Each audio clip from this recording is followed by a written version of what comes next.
Ah, você tem reajuste de contrato, né? Reajustado pelo IGPDI, né? Ou é pelo IGPM? Caramba, você viu? 12 meses está 15,23. 15,23. E hoje a FGV publicou o seu principal indicador de inflação, o IGPDI, que é aquele utilizado para fazer o reajuste dos contratos. Sabe, você assina um contrato de aluguel, um contrato de salário, um contrato com uma empresa terceirizada, importante, isso também tem no serviço público, e depois de 12 meses aquela pessoa, aquela contraparte pode reajustar o contrato e pedir o reajuste daquele valor de acordo com o IGPDI. Esse é o principal indicador de inflação nos contratos. Existem dois grandes indicadores de inflação no mercado brasileiro: o IGPDI e o IGPM, publicado pela FGV, e o IPCA. O IPCA é publicado pelo IBGE, uma instituição pública. Então, um é publicado por uma instituição privada e o outro é publicado por uma instituição pública. Essa diferença ela é só em questão de personalidade jurídica, porque esses indicadores de inflação, eles medem coisas diferentes, tá certo? Então não tem nada dessa de poluição de dados públicos ou poluição de dados privados ou o empresariado quer mexer em alguma coisa, não. Elas medem coisas diferentes.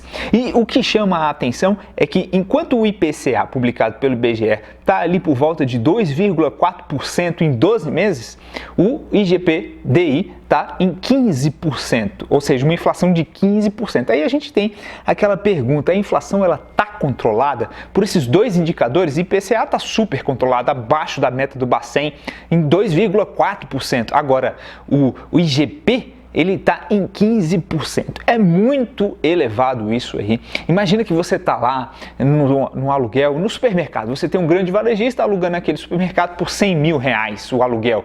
E aí, depois de 2 meses, vai ter que reajustar em R$15 mil, 15%, vai para 115 mil o aluguel. O que ele vai fazer? Ele vai pegar aqueles R$15 mil e vai colocar dentro do preço dele. E quando ele coloca dentro do preço dele, aumenta o arroz, aumenta o feijão, aumenta os demais perecíveis, aumenta o pãozinho, a padaria, aumenta a padaria lá dentro do supermercado, aumenta o açougue, enfim, ele vai fazer o reajuste. Aí você tem a categoria salarial, vai também puxar do IGP, ou seja, você tem uma pressão em cima do fornecedor, em cima do produtor, que aí não tem jeito, ele vai ter que repassar para o consumidor. E aí o que acontece? O IGP ele mede com mais precisão a inflação do produtor, por isso que está em 15%, e aí quando você olha para o IPCA, que não mede nada do produtor, simplesmente do consumidor, você tem aquilo baixinho. Isso por causa da demanda causada pelo coronavírus, que retraiu bastante a demanda por produtos. Então você tem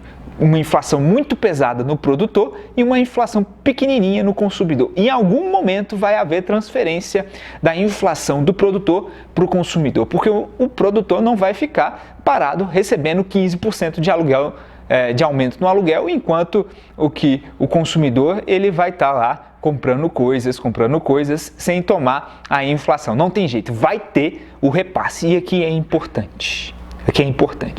Porque o IPCA ele está atrelado a grande parte da renda fixa. Renda fixa de tesouro direto, e alguns tipos de CDB inflação pós-fixados. Enquanto que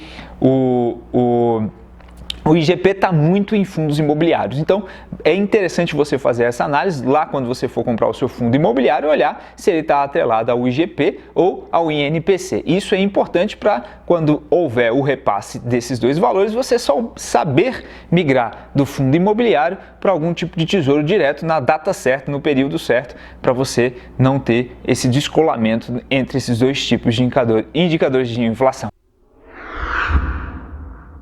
É importante porque você entender quando vai ocorrer o repasse do IGP para o IPCA vai influenciar no comportamento do seu orçamento familiar. Porque você tem lá um aluguel ou um contrato com uma empregada que tem um reajuste atrelado ao IGP. O teu orçamento nessa ponta sobe em 15%, mas a tua renda não vai subir. E se você tiver as suas economias vinculadas a alguma coisa, a uma renda fixa pré-fixada ou à bolsa, você também está correndo risco. Porque imagina, se houver o repasse em 12 meses do IGP para o IPCA, vamos supor de 10%, a gente teria uma inflação de 10, 12%. Em que pese a bolsa no passado ter fechado com alta positiva de 32, em 2018 ela fechou com alta de 15. Em 2015 foi negativo em menos 13. Então é importante que você tenha pelo menos uma parte do portfólio atrelada à inflação pós-fixada, porque o perigo está batendo na porta. O IGP a 15% vai afetar o teu orçamento e você precisa ter alguma coisa protegendo a isso. Pior detalhe aí, que eu esqueci, para quem é servidor público, o servidor público tem, na melhor hipótese, diante do teto de gastos, o reajuste salarial atrelado ao IPCA. Então, amigo, se você tem boa parte do seu orçamento familiar vinculado ao IGP, fudeu, porque IPCA tá 2% e IGP tá pau dentro. 15% se fudeu. Eu tô rindo, mas é desespero.